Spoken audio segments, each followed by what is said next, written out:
complete strangers started walking up to me in bars and saying, "Are you the one getting a divorce?"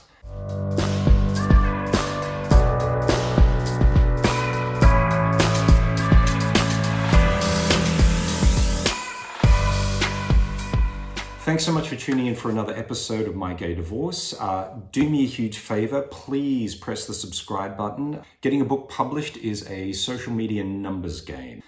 So thanks very much. I appreciate your help and support. Click subscribe, help me out. And now let's get into today's question. So today we're talking about the question, in divorce, do we lose something heterosexuals don't? My personal feeling is that we do, and I'll explain why. As I mentioned in my previous video, whether you're gay or straight, when your marriage fails and it's over, it's heartbreaking. And I think that heartbreak is universal and it's the same. And something else that's the same as well is that gay or straight, you lose the kudos of being married. Marriage is still looked at in our society as being this pinnacle achievement that, I was going to say a person, but actually two people, can make. You're suddenly like in the VIP lounge. I mean, we give tax breaks to people who are married. We financially reward marriage. That's how much we love it. But when you get divorced, you go out of that club and you just drop back down into being a regular member of society again. It does feel a bit like you've lost a superpower. There is a respect that being married commands. And look, one that I never thought I would experience in my entire life, you know. And once you've had it and then you lose it, it hurts. But I think we also lose more as gay men. It's not just that our marriages failed. It's not just that we lose the kudos of being married. But I also lost that feeling of equality. And I'll explain what I mean by that. I think gay men and straight men will never really completely understand each other's lives. I mean, we sort of theoretically, yes, but, you know, we'll never be able to walk a mile in each other's shoes. However, every single married straight guy knows exactly what it is to buy the ring, make the day, pop the question, get down on one knee, put the ring on the finger, walk down the aisle, and then you're married. And my marriage was exactly the same as straight men's marriage. And so suddenly we had this thing in common and it was absolute.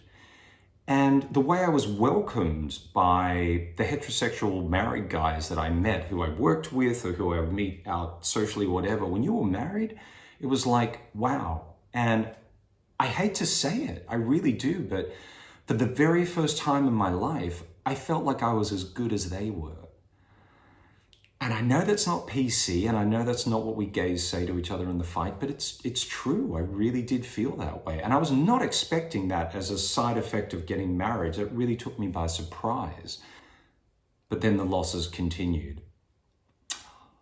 Whereas before I was married, and even when I was married, when I had, you know, a busy week at work or I just need to get out, and I would go out into the gay community, usually meaning the bars or events or whatever, and go out with my mates and we'd have a few drinks and have a gay old time, camp it up at the bars, like really just let out steam. It was great. I loved it. And I really liked having this kind of other life that wasn't the Carl that went to work every day and was like the Carl in the office. It was this other gay, you know, out with my gay mates, having a gay old time, you know, I loved it.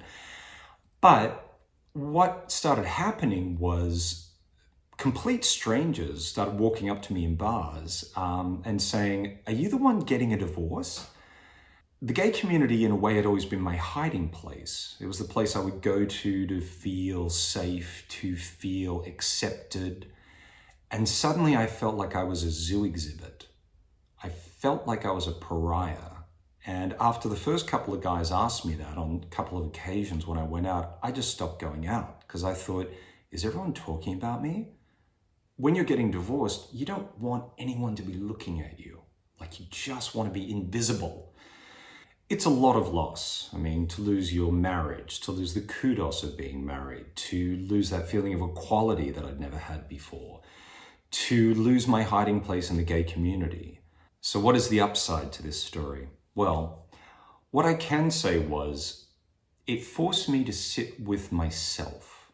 I started to do something I now refer to as hiking my inner wilderness. A huge part of my growth and becoming the man that I'd always hoped I was going to be was started in those early days of really having nowhere to go and just sitting with my emotions and starting to study them and learn from them and understand myself and how I was wired inside. So that's something we're going to talk about down the track in other videos, but the other thing is hang tight with your good friends. Your really good friends who love you, they'll always have time for you. They will never judge you. And I hung very tight with a smaller and smaller group of people as I was getting divorced, and that's where I found my sanctuary. So, thanks so much for tuning in for another episode of My Gay Divorce, and remember, you're not crazy, you're not alone, and you are going to get through this.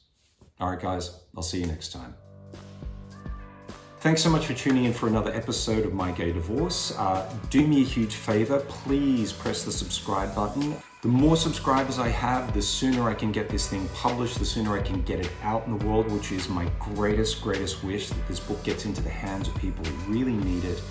And that is your gay friends, your heterosexual friends, anybody who is kind of going through a breakup or walking down a path and just trying to figure out who they are. So thanks very much. I appreciate your help and support, and I'll be back with another video soon. Cheers, hey.